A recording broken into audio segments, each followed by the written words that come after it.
the question I started asking myself, what makes me happy and what is it that I am passionate about? And how do I bring all of these things together? And it's not to say that servicing my community doesn't make me happy, but it wore me out. And it was something that I had done for so long that I'm like, I need a pause. Like I need to press pause. And so my values are really rooted in my faith, my self-care, and now having creative impact. And I think that's where the community impact started to evolve. I was missing the thing that I was most passionate about, and it was the ability to be creative.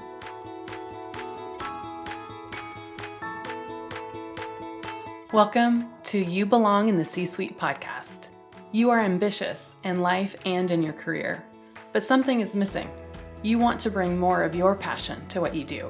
Because let's be honest, you pour a ton into your work, and it needs to mean more. I'm your host, Laura Eigel. I'm a mom, wife, PhD, coach, advocate, introvert, and indoor rowing fanatic. I'm passionate about living a life that's in line with my values. We'll give you the actionable tips and tools you need to lead with your values, make a difference, and have career success.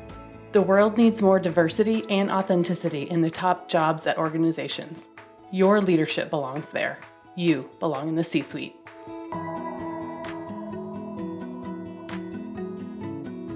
One of my favorite things is to get direct messages on LinkedIn from female executives. They reach out to me directly, maybe on a not so great day after back-to-back meetings or being triple booked, after a day ruled by things not moving the needle. And they think, what are we even accomplishing here? I don't feel like I'm making an impact. They reach out to connect because they want a safe space to figure out what's next for their career. Because right now in their role, they know it doesn't feel right. Something is misaligned. They know it in their gut, and they've made a pivotal decision.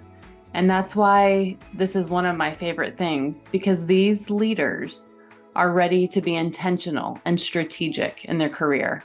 That feeling might sound similar to you. You might be watching others get promoted, seeing other people ascend to positions that are well beyond their skill set, and you feel frustrated and maybe not valued. I want to tell you that you can step into larger, higher paying roles while having boundaries you never even thought were possible. How would it feel to walk into your work week knowing that you have a list of challenging things ahead of you, that you have more control over your day? You might be shocked how calm and centered and focused that you feel. The opportunities are coming your way, and there's no part of you that's hesitating to consider them. I want you to get more strategic in your career, to figure out that next step, to land that promotion that you want, to feel like you are in charge of your week, to set the standard for how you work and how you show up. I know that you're ready. You're ready now. Join me and other high-achieving women in the 6-month group coaching cohort. Apply now at thecatchgroup.com/group coaching. That's thecatchgroup.com/group coaching. Learn more and apply today for the You Belong in the C-Suite group coaching program.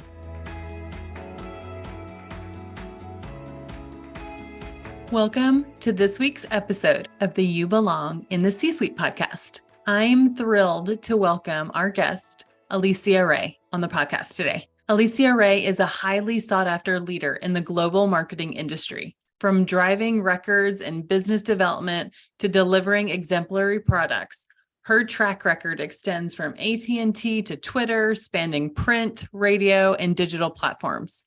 Beyond her expertise with both startups and Fortune 500 companies, she's also founded an organization to amplify Black-owned, Long Island-based brands and their founders. Currently, Alicia is the Senior Director of Product Marketing. Before this role, she was the lead global product marketing manager for Twitter, leading a team of managers who delivered ad products to the market. Before Twitter, she was the Senior Manager of Product Commercialization and Strategy for Freewheel, leading a go-to-market strategy for their media and monetization business. Her professional experience extends to include being a product marketing manager at AT&T, a web content producer for Cox Media, and an adjunct instructor for Long Island University. She brings transformative thinking and surpasses customers' expectations to build a positive, long-term experience around any product or service. In addition to Alicia's contributions to the ad tech industry, she is an accomplished artist who has shared her body of work with many viewers across the world. Alicia is reminded of the Mae Jemison quote, "To never be limited by other people's limited imaginations." Already overcoming many adversities, Alicia intends to transcend beyond the limits. She's also a featured guest speaker at several events from the United Nations Resolve Conference, Urban League's Jobs Network Forum, AdTech, AT&T STEM Forum, and a host of career development programs. She is a member of the Advertising Club of New York and Alpha Kappa Alpha Sorority. Additionally, she was recently featured on Ad Monsters, Adweek.com, thegrio.com, Afrotech.com, recognized as one of the top 25 women in marketing and women of influence by the Urban League, and for her contributions to the community by a New York State Senator. Alicia holds a Master's of Arts degree in Interactive Media Arts from Long Island University and a bachelor's degree in Studio Art and Graphic Design from Florida State University. Alicia resides on Long Island with her husband and puppy. I have known Alicia for over 2 years now. We were introduced by a mutual colleague and we started working together in one-on-one coaching. And now she's also a participant in the You Belong in the C-Suite group coaching program. I'm honored to know her and to be an observer of her life and career over the last 2 years. And I knew you needed to hear her career story and the evolution of her values. In our conversation, we talked about her nonlinear career in media. We also talked about her values, how those have evolved, and how she uses them to make decisions in the everyday and how she uses them strategically in her role. We talked about how she decided to prioritize her own development and how she knew when she was ready to do that. We also discussed some of the mindset shifts that she's made throughout her self-development journey and how that has impacted what she now says yes to, and more importantly, what she says no to. We also talked a lot about how she is her own advocate above anyone else. I'm so excited for you to hear our conversation. Let's get started.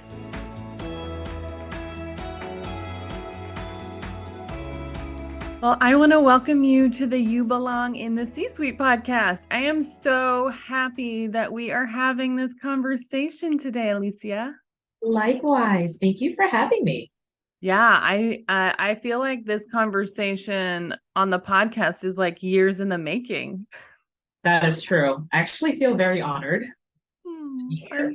I'm so happy that you're here, and it's a pleasure to extend the invitation. So I know you very well because we've been working together, but I want you to tell our lovely listeners all about you. So tell me more about life and career.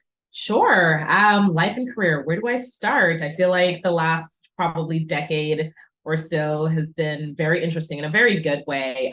So based out of New York, grew up in South Florida, have the typical New Yorker story. We had $75 in the bag and kind of moved here to New York to figure things out. But I've spent my life and my career really at the intersection of things that actually made me happy, which is media, technology, and entertainment. So it's been a really interesting journey. I'd like to think of myself as someone who spent a lot of time in all aspects of media, entertainment, and technology. I started out my career in newspaper, and it's interesting. All of these moments have been at the intersection of traditional media and entertainment experiences, really thinking through how does technology change the way companies make money, right? So I started a newspaper at a time where they're like, how do we put this paper on the internet and make money off of it? And then from there, I went into radio. Again, how do we take this analog tool and figure out what it means online through an online experience? And then I went into TV, where a lot of my time was spent exploring how does like linear traditional cable TV make its way on the internet. Again, what does that monetization look like? And then I kind of pivoted from there and went into kind of more of a specific technology space, so working within social. So that was exciting. And then I had a major career shift this year where I pivoted to commercial real estate, which is completely different from what I've done. But it's exciting. And I'm also an artist. So I do spend a lot of my time exploring fine arts. I paint and draw, typically in acrylic and oil paints. And that is how I spend my time. Unfortunately, though, I only paint or do a new body of work when something catastrophic in this world happens. So I spent a lot of time painting in 2020 and have been trying to find some inspiration since. But yeah, I mean, I'm very fortunate to have had all of these experiences. And they certainly have, essentially shaped the person that I'm becoming, if you may. So that's been really exciting. So tell me about growing up. How do you go from like, I just love there's just like so much to you, the creative side, the non-traditional past. Like, how did you set yourself up to even get into what you were doing? What were you interested in as a kid? And what did you study? What did you love? What were those like favorite classes and the ones that you didn't like so much? Yeah. Well, look, I can't take all the credit. I'm very fortunate to have parents that actually paid attention and accepted the truth about who I am and who I was going to become. I do remember as early as 6 years old, I think about second grade, I would light up when it was time for art class. And so I remember my second grade art teacher, Miss Powell, she gave us an assignment to do a paper mache fish. And I put my heart and soul into that fish. And I believe she pulled my mom aside and she was like, look, this child has a rare talent. We should figure out a way to nurture it. And if anyone knows my mom, she talks to anything that would talk back to her. And so she started to become one of my biggest advocates. So I had, fortunately enough, had a fine arts education experience as early as 6 years old. I went to a magnet middle school where I spent 2 or 3 hours doing fine arts each day. And then from there, I went to a fine arts high school where I had a concentration in design and studio art. So it was years in the making. And my mom recognized that I was not going to be the scientist, the nurse, the doctor, the teacher. I'm also from the West Indies, I was born in Jamaica. And that is the career path, right? You're either going to be a nurse, a doctor, a teacher, or a lawyer. My mom recognized very early that that was not going to be my path and really nurtured the arts and really made sure that I had what I needed to be successful. And so from there, I went on to college and kind of pursued that experience. But as a child, numbers scared me. Even just reading was so difficult for me. It was just not things that excited me. But when it came on to doing the arts, I would even collect junk from the train station in South Florida on my way to school in high school. And I would collect the things in my house and my mom would come in like, this is disgusting. You should clean your room. I'm like, no, it's art. It's like, what is this? But those experiences really helped me to also accept the fact that I'm a very curious person. And I think that has also helped me in my career, just really always peeking behind the curtain, trying to figure out how things work, how they came to existence, and really looking at things in a very different way. And that was something I had to accept about myself. I was never going to be like my peers. I was never going to be the A student in math, but I really killed it in art. And I'm really good with my hands. Sometimes when we have to get things done around the house, my husband's like, well, she's got it. She's good with her hands. And I'm like, yep, it's all me. I'm the handy person as well. So those moments have really shaped, again, my experiences and just the things that I'm passionate about today. I love that your mom was one of your biggest advocates. I think that is not something that is so easily seen because I mean, myself as a parent, I see my kids as individuals, but you also have like these expectations and dreams for them, right? And it's like, what are they good at? How do you reconcile that with what you want for them and what you think? And I think it's so great that she was able to see that and nurture that in you because not all would do that. But that's amazing that that's part of your experience. So you have kind of had this very non-traditional path in terms of kind of career. Help walk me through that. How do you was it something that it was on accident? Was it something that was very purposeful? How have you followed kind of this energy as you've grown your career in the different spaces that you've been in within all of these different places in media? Yeah. None of it was planned. Everything happened by accident. I'm a very fortunate person, and I don't take that for granted. Look, I very early on, and again, going back to my mom, who's played such an integral role in just my development and my experiences, she was the mom that would literally push you off the diving board, and that this was like a true story, and then would tell you to swim. And so for me, I'm a big proponent of taking chances. I'm always betting on myself whether or not I feel comfortable about what lies ahead or what the outcomes might actually be. And I think I attribute that to this idea of always being open to the possibilities.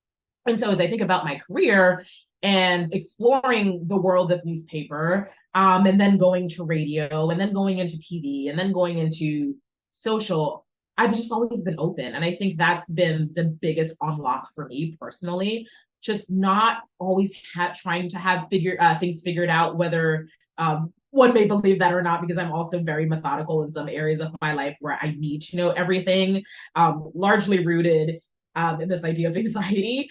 But there's another aspect of me that is just like, well, what's the worst that can happen? And so I'm always betting on myself, always willing to take a chance, largely because I was forced to as a kid. Like there was no, I can't do this. It was like, well, let's try and see, and then pivot from there. And so my career is essentially taken the same shape. I've never had the same job at the, across the board. There were times where I was a graphic designer, and that's something I studied in school, but then hated writing, and then ended up becoming a content producer. And then from there, doing photography at Jones Beach and getting trampled at events, which was fun at the time when I was in my 20s, not something I would do now. But then moving into product marketing, right? And really helping companies define how they want to go to market, how do they want to make connections with their audiences, but then using some of those design skills to help bring that to life. So I think a lot of my experiences have come together, and my willingness to be open, I think, has been the biggest thing to help me make progress. And that's something I often tell people who are curious about, like, you have a lot of young people coming behind and they're like, well, how did you do this? How did you make it into this space? I'm like, literally just be open to the possibilities, which is how I ended up in commercial real estate, literally through a LinkedIn conversation. It's like, what do you think about commercial real estate? I'm like, well, what is there to think about commercial real estate? And then after having a few conversations, there was this light bulb moment, like, oh, this could actually be interesting. And so that's, I think, the biggest takeaway is just being open to the possibilities and not limiting yourself based on what you think you know or don't know. Yeah, and I love that about you. I feel like I've gotten to know you over the last couple of years, and I have seen you do this. It's like I follow you on LinkedIn and I'm like, "Oh, there she is ringing the bell at the New York Stock Exchange. Oh, there So she is. random. Oh, there she is." Being listed in this, most influential people to watch in this space or in that space, or in just the experiences that you open yourself up to, being a speaker at different conferences in the tech space, like all of those things. It feels like you've said yes to things, but since we work together also, you've also said no to some stuff.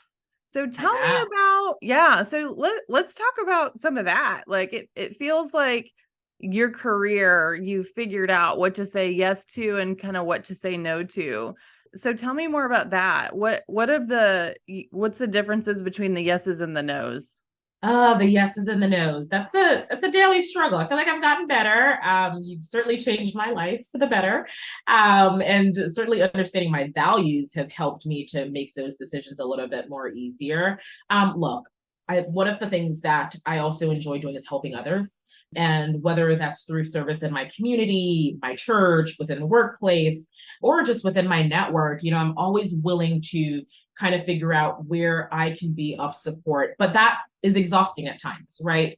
And there are also spaces that I have had to accept that I've outgrown. And so for me, I don't want to sit and take up space where we should really be making space for other people. I've had to evaluate whether or not something is going to be a good use of my time, or if it's going to benefit someone in a very specific way. It's been a journey for me because I'm a people pleaser. And I think that's the other thing I've had to recognize about myself. Like, I never want to let anyone down, no matter what. And I will wear myself out to make someone else happy. And I realized that that wasn't healthy because I also experienced burnout for a short stint. And in that moment, I had to go through that alone, right? And really think through, are these the things that you should be focusing on? What are the things that are going to be the most impactful? What's going to help you find the balance? What's going to help you kind of get to the next step? And what are the things that you really need to leave behind? And so for me, a lot of the decisions that I've made within the last couple of years is to step back from a lot of grassroots initiatives, a lot of community focused work, which I'd been previously involved in. That's how I met my husband, actually. And we're both kind of cut from the same cloth, where we're just like, yeah, we've got to save the world. And it's like, really? There are other people out there equipped to help in the journey. But for me, I really had to find the balance between the things that were happening outside of my house, and outside of my career, and really start to focus on myself, because I had neglected myself for so many years and didn't even realize it. I would look at taking a nap as just like this huge kind of like moment in my life, when it's like, no, you should be sleeping regularly, right? You should be eating on time. You should not be eating at like 5 o'clock or trying to cobble together all three of your meals by 5 o'clock. And so I've had to really take a step back and really, refocus. And that's a daily challenge. And it required me saying no to projects. It required me saying no to events, whether or not it was local or flying across the globe, which I love doing, but sometimes it's not realistic. And it required me saying no to people, and sometimes even not giving an explanation. Because I think sometimes for me too, it's always like, oh, I've got to like validate why I'm not doing this. And like, no is a word, period. And feeling empowered to do that and feeling more confident to do that has been amazing, to be quite honest with you. I wear less concealer because of it. I love what you said before about you almost changed what mattered most to you in the evolution of your career, of the world, of all the things. And it felt like I was like a front row, in the front row, watching that as you kind of dug into your values. So let's talk about that. I feel like, the community space, and like that was a value of yours for so long. But at one point when we were working together, that was a tension. It's like, hey, should I be there, or is it okay to evolve in this other space? And what does that mean for me? What does that mean for how I show up, what I say yes to, what I say no to? And how does that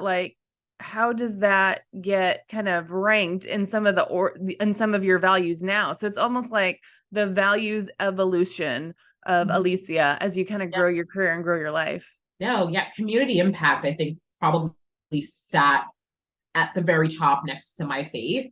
And I think it's slowly made its way to the bottom, because there were other things that I started to explore. I'm like, the question I started asking myself, what makes me happy, and what is it that I am passionate about? And how do I bring all of these things together? And it's not to say that servicing my community doesn't make me happy, but it wore me out. And it was something that I had done for so long that I'm like, I need a pause.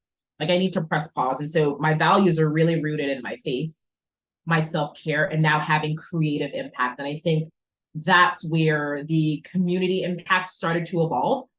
I was missing the thing that I was most passionate about, and it was the ability to be creative, taking my skills, taking my passion, taking the things that I'm super confident about, and then using it as a vehicle to then have influence over a number of different areas. And I think that for me was very pivotal, because the work that I was doing in my community was important, but it wasn't always satisfying. And I don't think I was always able, like, putting my best foot forward, because I wasn't showing up as my full self.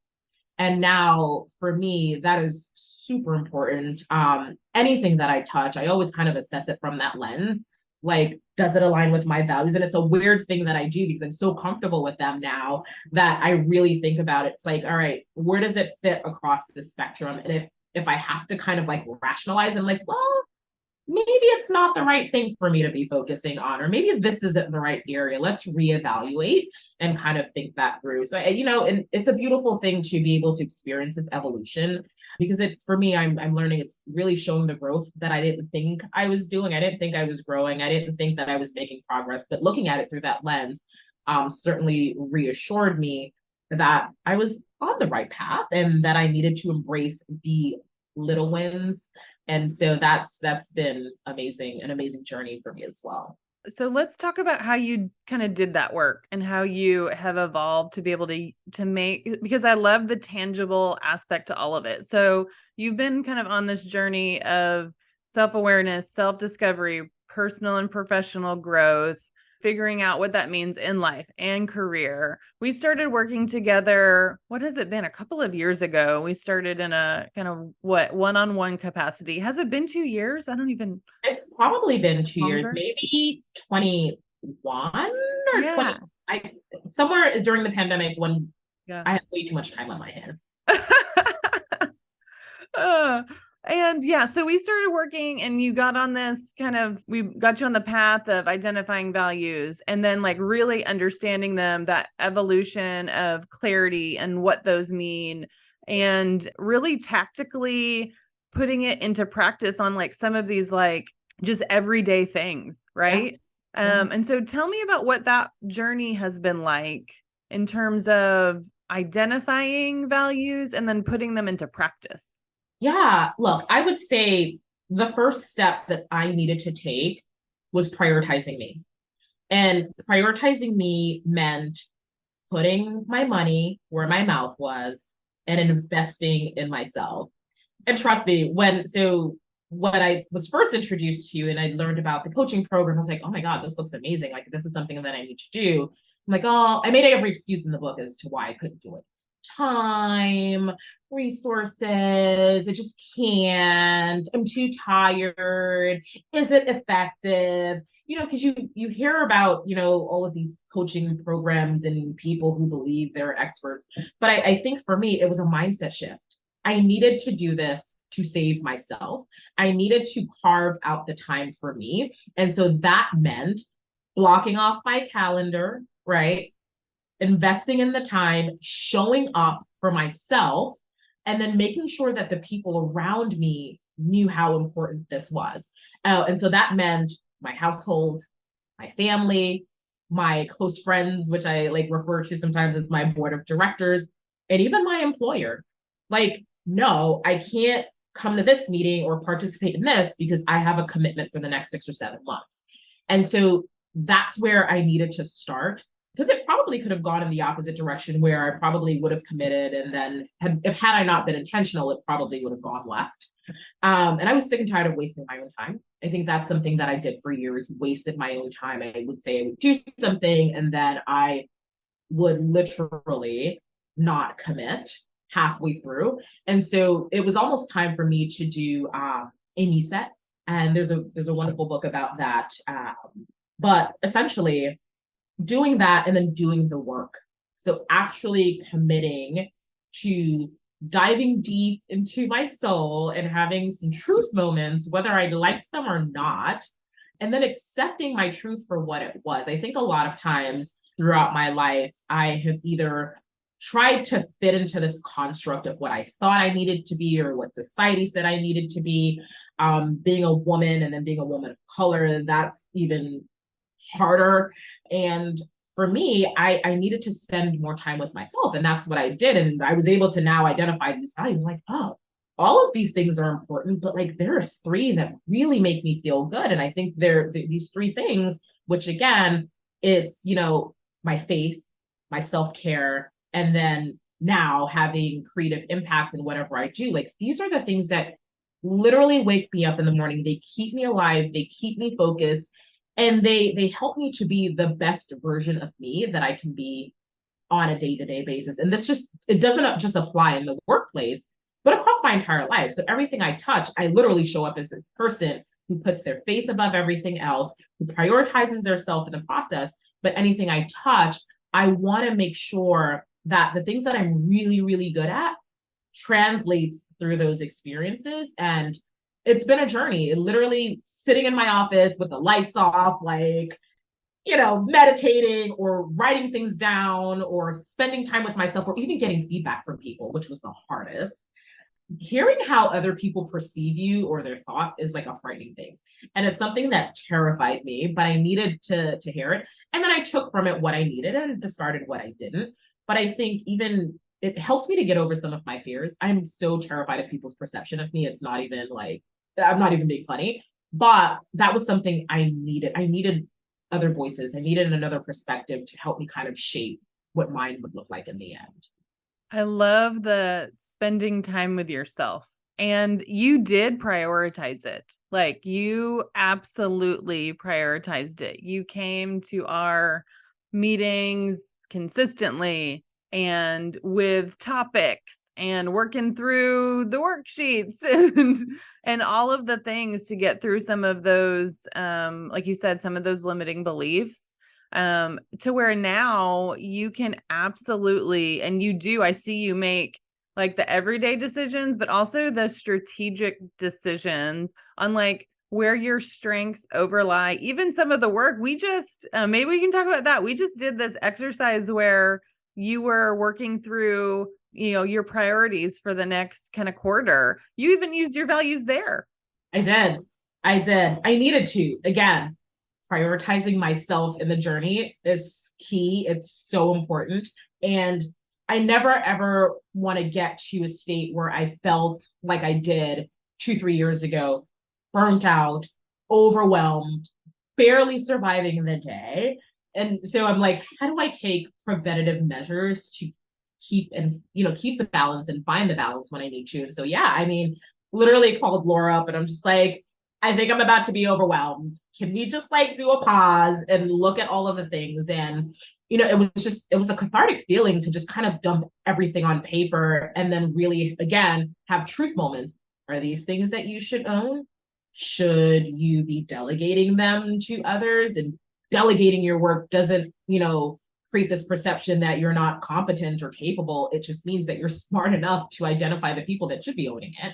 And so going through that has provided me even more of a breath of fresh air. It's summer. I also want to enjoy the summer. I don't want to be bogged down doing a bunch of things that are not meaningful. It's beautiful in New York. I want to enjoy that. I want to spend time with my family. I also want to have the most impact, right? And so kind of assessing where I was spending my time at this juncture was critical. And it's something that I hope to continue to do regularly. And I feel a little bit more empowered now to probably make those decisions as I go along. But sometimes it's okay to just pause and reflect and have those honest conversations and really make the decisions that are going to be best for you and everyone else around you. I loved when you knew that you needed, hey, help me walk through this. Like this idea of, I remember, so you're now in a new role in commercial real estate. And so you joined our group coaching program. And so you joined one of our calls and you were like, hey, I need to work through this. And so that's what we did. I love that you knew enough that you had questions about, hey, this is coming up for me and I need like a sounding board. I think that's exactly why we have those spaces. And I hope that created the space for you to do that. But then you were the one that worked through the tools and you did it on your own. And so I loved seeing that you knew that you needed to set those boundaries, that you had to prioritize. And I loved seeing you work through your values to make sure that you brought the most energy to the work and then delegated other things to other people who would bring other energy to that work. Yeah. And look, I think maybe 2 years ago, I would have perceived that to be a vulnerable moment or failure. It's like, I can't manage. I can't do the things that I'm expected to do. And it's like, no one expects you to like do the most, right? It's like, it's okay. It's okay to pause. It's okay to reevaluate. It's okay to step back. It's okay to be vocal about what that looks like for you. Before I think I would have just eaten it. I would have just tried to figure it out and then I'd be face down on my couch somewhere, just like too tired to do anything. And I refuse to go back to that life. It's not healthy. It's not productive. And there's just, it's not a way to live. And so I feel empowered now. And it's good to have people around you that support. I think I look at the group coaching as like group therapy. It's just like we're all here holding hands. And it's good to know that there are other people either at the same level or higher or lower that are experiencing the same things. And so having community, I think, around these ideas and really being able to inspire and share and influence just how we all navigate through this process has been wonderful. It's been refreshing. It's been reassuring that I'm on the right path and that I, am doing all of the things that I need to be doing and I'm not a failure or having these limiting beliefs that I think I sat with for so many years. Yeah, I love being on our calls because we have a focus for each of our group coaching calls. We get to hear from each other individually. You guys share your experiences. And every call, I think I know what, I'll facilitate it and I'll, coach you all. You'll coach each other, ask questions. And I always think, okay, this is what we're going to focus on. And then sometimes it's not that at all. And I love that because something else comes up, but there's always a theme. Like at the end of it, it's like, wow, like we didn't know it was going to go there, but like there's, a theme of, self-care is more important in this season, or, how to deal with conflict, how to show up in the way you think you need to versus the way other people think you need to. And it's always just so beautiful to see all of you opening up and sharing each other's experiences. To your point, like you're not alone. And regardless of your level, there are other people feeling that same way. Yeah, 1000%. But I want to ask you about, how did you know that, and how did you make the decision? You said you decided to actually make a decision, like a very intentional decision to spend the time and money on your own development. What was that like before? And what was that kind of mindset? Like, how do you know you're ready to do that? I think I've gotten to a stage at the time in my life where I was spending a ridiculous amount of time with myself. This was during the pandemic, where I did not have a laundry list of professional and social activities. On a regular day pre-pandemic, we were everywhere. Networking events, fundraisers, galas, you name it. There's just a host of things that I was spending my time doing for a number of years. And during the pandemic, I was home a lot. It was like once work was over, I was forced to like live with myself. And for the most part, I love myself. I love who I am, but there were things that I just didn't like that I was doing to myself. And that meant me not always prioritizing me, as I mentioned before. And I looked at it, look, there are certain things in this world that I can't live without, such as like my cup of Starbucks every morning. And I do not get coffee, which is the most interesting part. I get chai. But essentially, getting my cup of chai every morning was a thing. Spending time going to concerts and different experiences and events was a thing. Like I invested in these things because they made me happy. And I had this like aha moment after talking with one of my friends who worked very closely with you. And she was like, well, have you considered coaching? And I was like, coaching? Like, isn't that something my employer should pay for? And she was like, well, yeah, but also if you needed to invest in yourself, that's an option for you. And so, you and I connected. And again, I mean, just hearing the program, I think was enough to attract me to it. But I literally had to make that decision with myself. Like, you've got to figure out how to prioritize you because no one else will. Your employer won't do it. Your social network won't do it. Your professional network won't do it. They can give you the tools and resources, but it's certainly up to you to make that decision. And I had tried everything. You talk to friends, you can Google something and try to make sense of it. But I really needed to spend time with someone who, one, was willing to get to know me, and all of my quirks, right? Because they're the things that make me special. And so I needed someone who's going to invest time into that, and create a space for me to have this open dialogue, for me to reach as deep as I needed to then start to kind of work backwards on some of the nuances in my life. I also invested my time in getting a therapist. I was like, why haven't I done this? So I was going to these coaching sessions with you. And then, so these were on Wednesdays, right? I would carve out time on Wednesdays, an hour. And then on Fridays, I would talk to my therapist. And the lines started to come together. It was like, oh my God, this is a lot, but in a very good way. I, started to just reflect on my life and the decisions that I made and the things that I felt. In West Indian culture, you don't have feelings. Parents aside, I mean, my mom has always been the lovey-dovey, hug, you're my baby kind of thing. But the community of West Indian culture didn't always foster this idea of having feelings. And so even for me, I had dealt with a lot of my feelings alone and not having community to support me through that.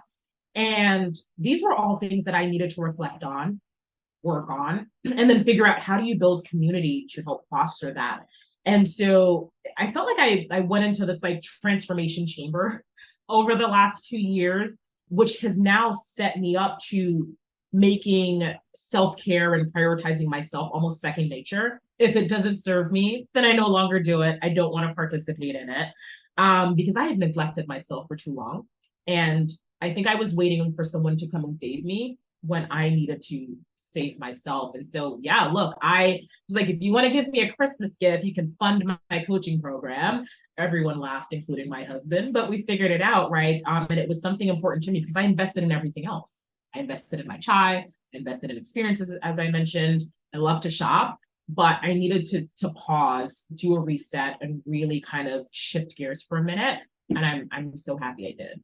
Oh my goodness. I'm getting all the feels, like you saved yourself. I am so proud of you. Like just seeing you grow in your role when you're in tech is when we started working together. I saw you would come to our meetings. You'd be like, well, they gave me a bigger team. I'm like, and so let's talk about that. And your career literally grew before our eyes. And then you moved into a bigger role now in commercial real estate. And you're like, there's more. And my scope has increased again. And I'm doing all these things. And so it's just been such I've been able to be a witness to this. And it's not surprising at all. And I just saw a post on LinkedIn. I'll look to see who it is and I'll share with you. But it was like, it's something that you said earlier, like, I've been very blessed. I've been very lucky. And I would say you haven't been lucky. You're you, and you're doing these things. And I want you to take credit for that because it's not by chance. It's not by coincidence. You're just really good at what you do. And it's not just the outcomes that you get. It's how you lead. It's how you solve problems. It's how you show up. And you've done all of this work, and and regardless of the professional accolades and the, promotions that you get, like you've just grown so much as a person.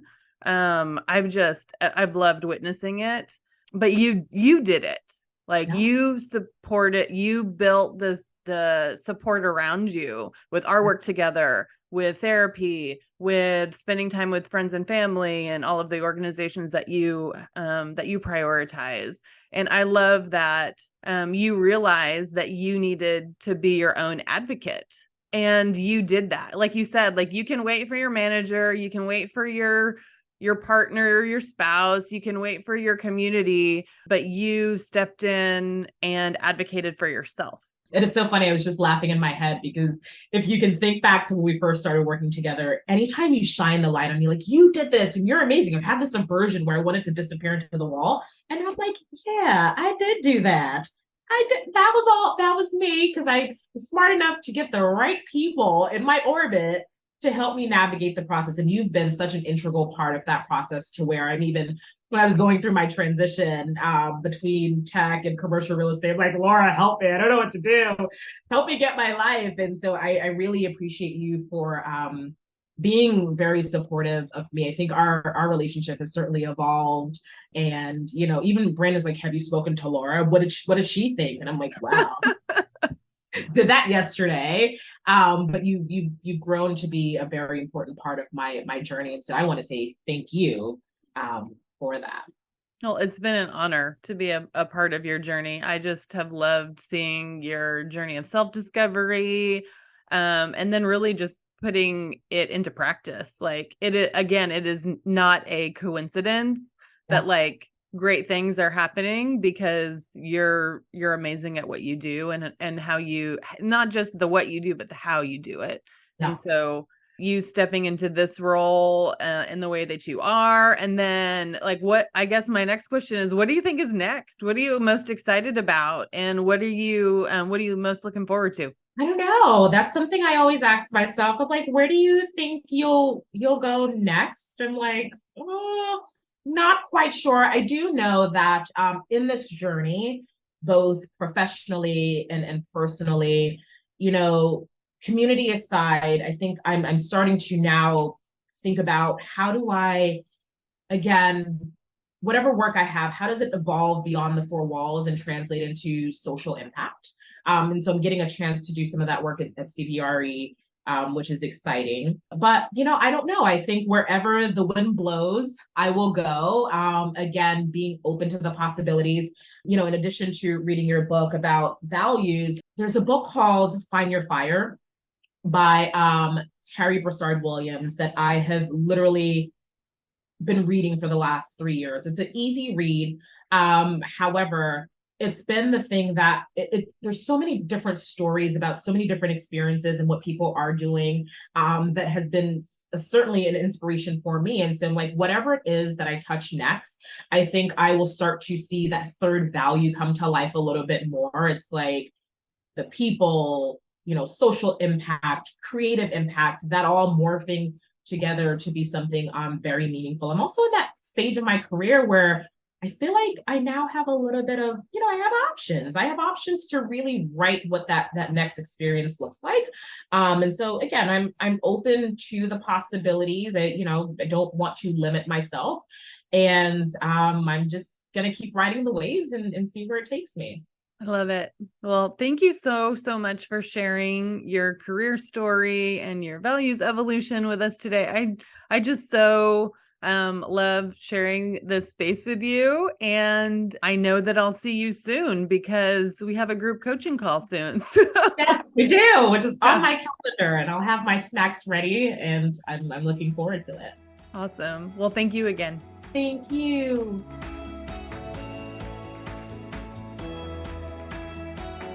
I want to thank you so much for listening to the You Belong in the C-Suite podcast. If you are enjoying this content, please remember to rate and review on Apple Podcasts. By leaving a review, you are helping others find this content. We will be featuring 5-star reviews on air in upcoming episodes. Editing and support for the podcast is done by S&E Podcast Management. To get more tips and tools to help you live a life guided by your values, go to thecatchgroup.com. Keep your boundaries and take care.